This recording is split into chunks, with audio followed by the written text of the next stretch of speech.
ಮೊಟ್ಟೆ ಕಬಾಬ್ ಮಾಡಲು ಯಾವೆಲ್ಲ ವಸ್ತುಗಳು ಬೇಕು, ಮಾಡುವ ವಿಧಾನವೇನು, ಎಷ್ಟು ಸಮಯ ಹಿಡಿಯಲಿದೆ ಎಂಬುದನ್ನು ಇಲ್ಲಿ ತಿಳಿದುಕೊಳ್ಳಿ. ಮೊಟ್ಟೆ ಕಬಾಬ್ ಮಾಡಲು ಬೇಕಾಗುವ ಅಗತ್ಯ ವಸ್ತುಗಳು: ಮೊಟ್ಟೆ, ಕಡಲೆಹಿಟ್ಟು, ಮೈದಾ ಹಿಟ್ಟು, ಕಾರ್ನ್ಫ್ಲೋರ್, ಅಕ್ಕಿ ಹಿಟ್ಟು, ಗರಂ ಮಸಾಲ, ಅರಶಿನ, ಧನಿಯಾ ಪುಡಿ, ಖಾರದ ಪುಡಿ, ಶುಂಠಿ ಬೆಳ್ಳುಳ್ಳಿ ಪೇಸ್ಟ್, ಮೊಸರು, ಉಪ್ಪು, ಎಣ್ಣೆ, ಮೊಟ್ಟೆ. ಮೊಟ್ಟೆ ಕಬಾಬ್ ಮಾಡುವ ಸುಲಭದ ವಿಧಾನವೇನು?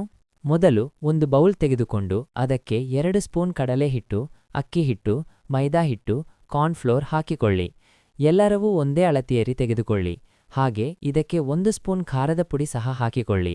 1 ಸ್ಪೂನ್ ಧನಿಯಾ ಪುಡಿ, ಗರಂ ಮಸಾಲ, ಅರಶಿನ, ಶುಂಠಿ ಬೆಳ್ಳುಳ್ಳಿ ಪೇಸ್ಟ್ ಕೂಡ ಹಾಕಿ. ಈಗ 2 ಸ್ಪೂನ್ ಮೊಸರು ಹಾಕಿಕೊಂಡು ರುಚಿಗೆ ತಕ್ಕಷ್ಟು ಉಪ್ಪು ಹಾಕಿ ಮಿಕ್ಸ್ ಮಾಡಿಕೊಳ್ಳಿ. ಹಾಗೆ ಸ್ವಲ್ಪ ಸ್ವಲ್ಪ ನೀರು ಹಾಕಿಕೊಳ್ಳುತ್ತಾ ಮಿಕ್ಸ್ ಮಾಡಬೇಕು. ಸುಲಭವಾಗಿ ಈ ಹಿಟ್ಟು ಬೋಂಡಾ ಹಿಟ್ಟಿನ ಹದಕ್ಕೆ ಬರುವಂತೆ ಮಾಡಿ. ಈಗ ಮೊದಲೇ ಬೇಯಿಸಿಕೊಂಡಿರುವ ಮೊಟ್ಟೆಗಳನ್ನು ಕತ್ತರಿಸಿಕೊಳ್ಳಬೇಕು.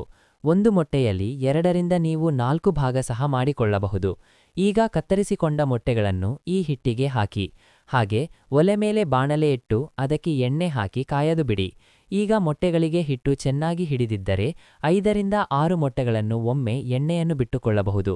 ಇಲ್ಲವೇ ಬಾಣಲೆ ದೊಡ್ಡದಾಗಿದ್ದರೆ ನಿಮ್ಮ ಅಗತ್ಯಕ್ಕೆ ತಕ್ಕಷ್ಟು ಮೊಟ್ಟೆಗಳ ಹಾಕಿ ಕಾಯಲು ಬಿಡಿ. ಚೆನ್ನಾಗಿ ಮೊಟ್ಟೆಗಳು ಕರಿದ ಬಳಿಕ ತೆಗೆದು ಜರಡಿಯಲ್ಲಿ ಹಾಕಿ ಇಟ್ಟುಕೊಳ್ಳಿ. ಊಟದೊಂದಿಗೆ ಇದನ್ನು ಸವಿಯಲು ಬಹಳ ರುಚಿ ನೀಡಲಿದೆ.